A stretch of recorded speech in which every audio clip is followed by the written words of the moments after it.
साल है 1773। East India company, जो कभी पूरब के साथ व्यापार पर राज करती थी, अब मुश्किलों में है। भ्रष्टाचार जोरों पर है और कंपनी का पैसा पानी की तरह बह रहा है। ब्रिटिश पार्लियामेंट कंपनी की गड़बड़ियों से परेशान होकर दखल देने का फैसला करती है। वो 1773 का रेगुलेटिंग एक्ट लेकर आते हैं, जो भारत में ब्रिटिश सरकार की भूमिका का एक अहम मोड़ साबित होता है। ये एक्ट भारत में ईस्ट इंडिया कंपनी के कामों पर ब्रिटिश सरकार के कंट्रोल की शुरुआत का संकेत देता है। इसका मकसद कंपनी की परेशानियों को दूर करना और जरूरी बदलाव लाना है। ये एक्ट कंपनी की आजादी पर लगाम लगाकर और उसे पार्लियामेंट की निगरानी में लाकर चेक्स एंड बैलेंसेस का सिस्टम बनाना चाहता है। रेगुलेटिंग एक्ट भारत में ब्रिटिश इलाकों के शासन में बड़े बदलाव लाता है। सबसे अहम बदलाव बंगाल के गवर्नर को बंगाल का गवर्नर जनरल बनाना है। इस नए पद के साथ और ज्यादा पावर और जिम्मेदारी आती है, जिसमें न सिर्फ बंगाल बल्कि मद्रास और बॉम्बे की प्रेसिडेंसी भी शामिल है। ये एक्ट कलकत्ता में एक सुप्रीम कोर्ट बनाता है, जिसका काम यूरोपियंस, उनके कर्मचारियों और कलकत्ता के लोगों को न्याय देना है। सुप्रीम कोर्ट का बनना ब्रिटिश इंडिया में ज्यादा सेंट्रलाइज्ड कानूनी ढांचे की तरफ एक बड़ा कदम है।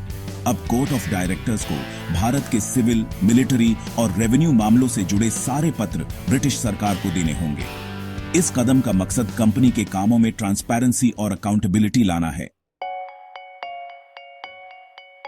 1774 में रेगुलेटिंग एक्ट के तहत कलकत्ता में सुप्रीम कोर्ट का बनना एक ऐतिहासिक घटना थी।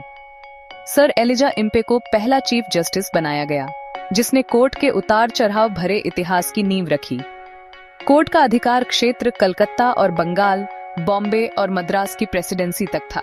इसका मुख्य मकसद इन इलाकों में रहने वाले यूरोपियंस के लिए एक जैसा कानूनी सिस्टम देना था। लेकिन कोर्ट का अधिकार यूरोपियंस से जुड़े मामलों में भारतीयों पर भी लागू होता था, जिससे इसकी भूमिका और भी जटिल हो गई। कलकत्ता का सुप्रीम कोर्ट जल्द ही एक ऐसा अखाड़ा बन गया जहां यूरोपीय कानून और भारतीय कानूनी परंपराएं आपस में टकराती थीं। आलोचकों का कहना था कि कोर्ट अक्सर यूरोपीय हितों का फायदा उठाता था, जिससे स्थानीय रीति रिवाजों और कानूनों को नुकसान होता था।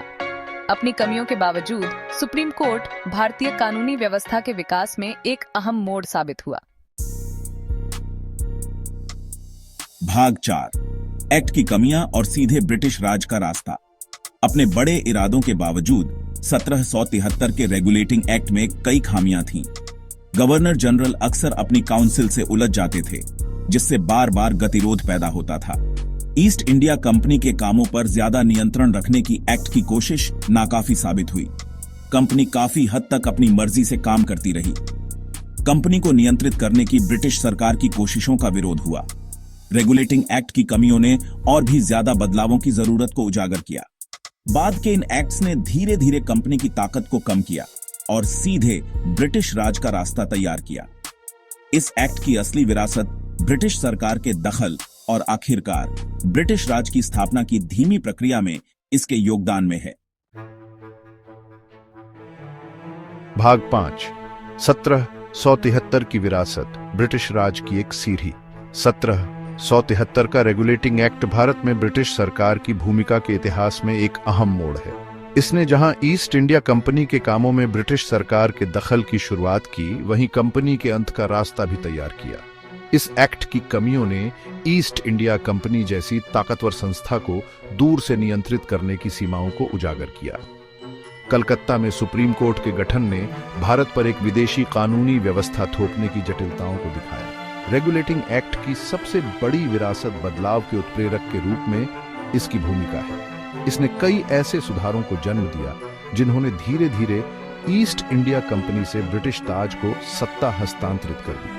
1773 का रेगुलेटिंग एक्ट अपनी कमियों के बावजूद उन घटनाओं की शुरुआत की जिन्होंने भारत के भविष्य को हमेशा के लिए बदल दिया और ब्रिटिश साम्राज्य के इतिहास को आकार दिया।